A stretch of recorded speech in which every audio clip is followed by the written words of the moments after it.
전 예수님,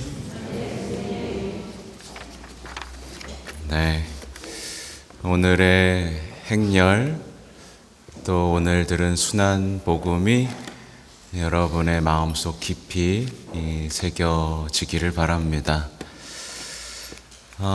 성주간을 오늘 이제 진임 순환 성지 주일로 우리는 시작을 하죠. 우리는요, 여기서 핵심 포인트는 있는 그대로의 이 메시아 예수님을 보고 받아들일 수 있어야 된다라는 게 핵심입니다. 예수님은 우리의 기대와 전혀 다릅니다. 우리는 보통 강력한 군대로 승려하는 메시아를 바라지만 예수님은 볼품없는 어린 나귀를 타고 뚜벅뚜벅 보잘것없이 걸어오시죠. 배신자를 처단하는 게 아니라 고통과 죽음을 받아들이는 메시아입니다. 품격 있게 옷을 갖춰 입은 메시아가 아니고 모욕당하고 옷벗김 당하는 메시아입니다. 칼과 심판으로 세상에 승리하는 게 아니라 십자가의 희생으로 승리하십니다. 그러니까 이런 기대에 못 미치는 메시아를 사람들은 없애버리고 싶었다는 사실, 그래서 있는 그대로의 메시아를 받아들이지 못하면 우리도 군중들과 같이 돌변할 것이라는 사실을 받아들일 수 있어야 됩니다.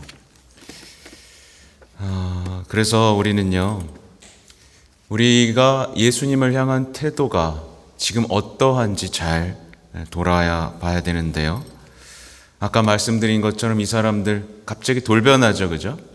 환호했다가 갑자기 죽이라고 말을 바꿉니다. 이게 누구와 닮아 있냐면요, 냉담, 배신을 반복하면서 이 우리의 그리스도 신앙이 우리 삶을 바꾸도록 절대 허락하지 않는 일부 신앙인의 모습과 닮아 있는 겁니다. 그러니까 자신이 만들어낸 거짓 메시아의 이미지를 섬기면서 말씀대로 사는 게 아니라 자기 취향대로 사는 일부 신앙인의 모습과 닮아 있는 겁니다. 그러니까 많은 분들이요, 예수님을 좋은 분이라고 얘기합니다. 말씀도 참 좋은 분이고, 사랑하셨어? 라고 하면서 성당에 나와 예수님께 사랑한다고 고백을 합니다. 근데 늘 현실 핑계를 대면서 삶은 바꾸지 않습니다. 그 메시아를 따르고 싶지 않은 거죠. 그러니까 예수님께서는 우리에게 가까이 오시고 싶고 또 우리를 낫게 하시고 싶고 구원하시려고 인간이 겪을 수 있는 모든 고통을 지금 받아들이는 순간입니다. 그러니까 우리가 겪는 고통이 뭔가요? 실패 있죠. 배신, 거부, 버림받음, 모욕, 수치, 이 모든 것을 지금 예수님이 당하고 계신 겁니다. 우리를 구원하고 낫게 하려고 너의 모든 고통은 이렇게 변화될 것이다라는 이 메시지인데요, 이것에 놀라야 되죠, 그죠? 아니, 내가 예상했던 메시아와 다르지만 이토록 우리를 사랑할 수 있단 말인가 하면서 우린 놀라고 눈물을 흘리고 감동하고 그 사랑의 변화되어야 되는 거죠. 여러분, 아까 행렬할 때 마음이 어떠셨는지 모르겠어요. 아까 행렬을 시작하고 이 제대에 이르기까지 저는 왜 이렇게 서러운지 모르겠습니다. 그 예수님의 그 애타는 사랑이 느껴져서 너무나 서러웠습니다.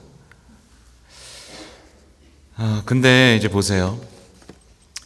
예수님이 당신 자신을 지금 끝까지 낮추고 있습니다. 근데 이 낮추는 것에 감동하는 게 아니라 사람들이 그걸 조롱하죠. 그러면서 사람들이 지나가면서 뭐라 그래요? 너 자신이나 구해보아라, 이렇게 얘기합니다. 그리고 강력하고 속 시원한 어떤 그 메시아를 기대하면서 못난 군중들은 이렇게 얘기하죠. 십자가에 못 박으시오. 이렇게 얘기하는 거예요. 그러니까 그런 메시아는 죽어도 된다. 그런 메시아는 회개해야 된다. 난 다른 메시아를 원한다. 라고 외치는 거죠.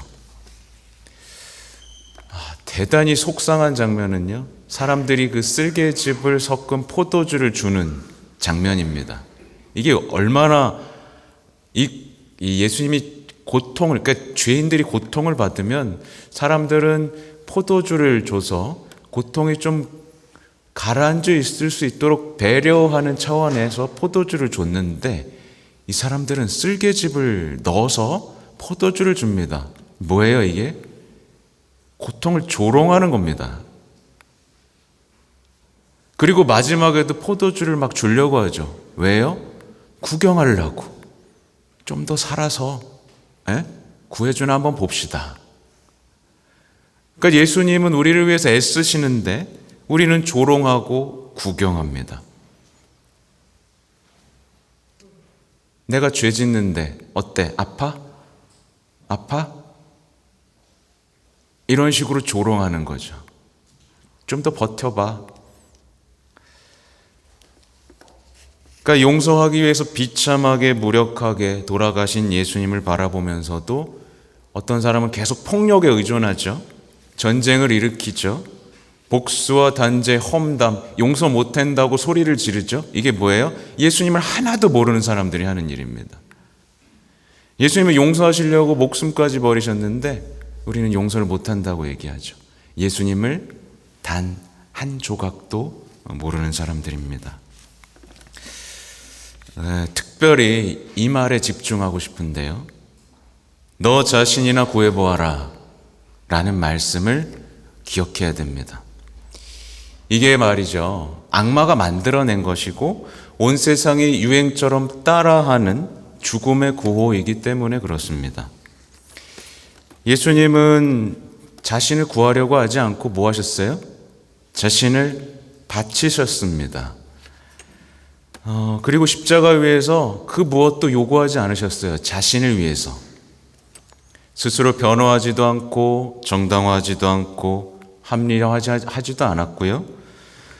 당신이 받은 상처에 뭘로 응답하셨어요? 용서로 응답하셨습니다. 사랑으로 응답하셨죠. 근데 오늘날 많은 사람들이 어떤 신앙을 만들어내고 있냐면 자신을 구하기 위한 신앙을 만들어내고 있습니다. 뭔지 아시겠죠? 자신을 버리라고 말씀하셨는데 자신을 어떻게든 구해내는 신앙을 만들어내고 있고 자신이 원하는 것을 얻어내는 신앙을 만들고 있고 상처받지 않을 수 있는 신앙을 만들어내고 있습니다. 세속정신에 영성을 갖다 붙이면 그게 신앙이 된다라고 생각하는 거죠. 상처받지 않는 신앙을 추구해야 됩니까? 자신을 지키는 신앙을 추구해야 돼요? 자기 자신에 대해서 가장 잘 아는 예수님은 자기 자신을 버리셨고 모두를 위해서 상처를 받으셨는데 우리는 그 반대의 길을 걸으면서 그걸 신앙이라고 부르고 있는 겁니다. 근데 예수님을 마주보고서 했던 백인 대장은 완전히 다른 얘기를 하죠. 그분의 사랑에 놀랍니다. 그분의 사랑에 감동을 합니다. 그리고 두려워하면서 이렇게 얘기하죠. 참으로 이분은 하느님의 아드님이셨다. 이게 뭐냐면요, 그분의 사랑이 나를 바꾸도록 내 마음을 활짝 여는 겁니다. 그리고 그분의 상처가 나를 낫도록 맡기는 겁니다. 이 차이를 아시겠어요? 이분은 하느님의 아드님이셨다 라고 말하는 사람과 너 자신이나 구해보아라, 너나 회개해라, 너나 잘 먹고 잘 살아라 라고 말하는 신앙의 차이점. 나는 십자가에 못 박힌 당신 같은 사람을 따라 나서고 싶지 않습니다. 왜냐? 난 나를 구해야 되고 난 내 나름대로 행복해야 되니까 라고 말하는 신앙과 이분은 참으로 하느님이셨다 그래서 사람들이 십자가 앞에서 제대로 기도하면 그 사랑에 감동해서 그 사랑 때문에 변할 수밖에 없는 것이고요. 그분의 상처 때문에 나의 상처는 나을 수밖에 없는 겁니다. 그래서 오늘의 결론은 단순합니다. 신앙은 단순합니다. 뭐냐? 있는 그대로 십자가에 못 박혀 돌아가신 예수님을 보면서 놀라고 감동하면 됩니다. 이게 안 되면 평생 내 안위를 챙기면서 어떻게 하면 상처받지 않을까 라고 얘기하고 또 상처받았다고 교회를 떠나고 하는 비참한 신앙생활을 반복하게 됩니다. 그러니 오늘 정말 기도해야겠죠? 저도 눈이 열려 있는 그대로 우리 앞에서 비참하게 낮은 자세로 돌아가신 이 예수님을 주님으로 알아볼 수 있게 해주십시오. 아무튼 오늘의 순환기 너 자신이나 구해보아라 라는 말이 다시는 우리 가슴 속에 울리지 않도록 하는 오늘이 되시면 좋겠습니다. 아멘.